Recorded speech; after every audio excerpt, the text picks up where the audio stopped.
Mes chers compatriotes, me voici donc devant vous grâce à la magie de la technologie. Et rassurez-vous, je me porte très bien. Vous l'avez appris, M. Ouattara a tenté de m'arrêter à l'aéroport d'Istanbul et de m'extrader par la procédure d'urgence en Côte d'Ivoire le 3 novembre dernier. Ceci n'est pas discutable. Depuis ces 5 longues années, son obsession forcenée à me mettre aux arrêts ne s'est jamais flétrie. Pis, elle s'est aggravée. Après m'avoir fait condamner par une justice émasculée aux ordres, successivement à 20 ans et à perpétuité, il a entrepris de déclencher contre moi une féroce chasse internationale à l'homme en dépit des décisions de la Cour africaine des droits de l'homme et des peuples qui a annulé toutes les poursuites contre ma personne parce que, vous le savez bien, elles étaient politiquement motivées. Sachez-le, dans cette affaire, il ne s'est jamais agi de justice, mais plutôt de perfidie.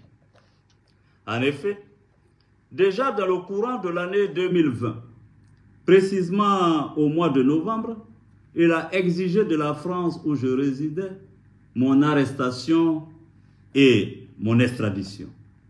Paris, comme vous le savez, a décidé de m'interdire son territoire.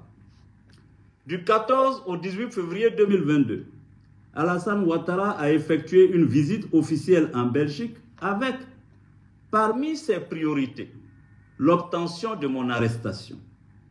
Il a expressément exigé que le visa Schengen que je détenais ne soit pas renouvelé.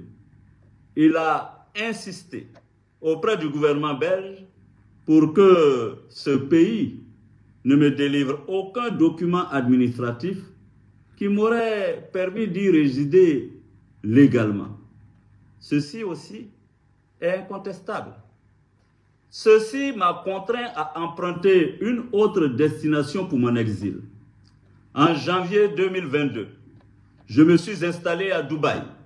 Le 23 décembre 2022, de la même année, recevant les lettres de créance de l'ambassadeur des Émirats arabes unis, il a profité pour réclamer mon arrestation et mon extradition en Côte d'Ivoire. Ceci ne se discute pas non plus. Informé, j'ai dû me résoudre, la mort dans l'âme, à nouveau, à prendre le pénible chemin de l'exil, m'enfonçant toujours plus loin dans les confins du continent asiatique. Chers compatriotes, la dernière tentative d'arrestation opérée à Istanbul démontre, si besoin en était, que le seul lieu de repos paisible que M. Ouattara me réserve est bien le cimetière. Est-ce le lieu auquel l'on doit destiner son bienfaiteur?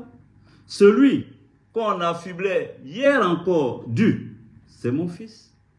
Non, je revendique le droit légitime à la vie et je n'irai pas plus loin dans mon exil. Je refuse d'être un fugitif, d'autant plus que, devant Dieu et les hommes, je ne suis coupable d'aucun forfait qui mériterait un tel châtiment. C'est pourquoi j'annonce, ici et maintenant, que je mets fin à mon exil.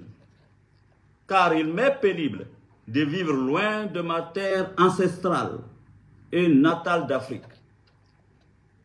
Je veux vivre dans la quiétude avec ma famille, mes proches et ceux que je chéris le plus. Je veux pouvoir contribuer à la réconciliation des fils et des filles de mon pays et apporter ma pierre à l'édification de la paix, de la concorde entre les peuples d'Afrique.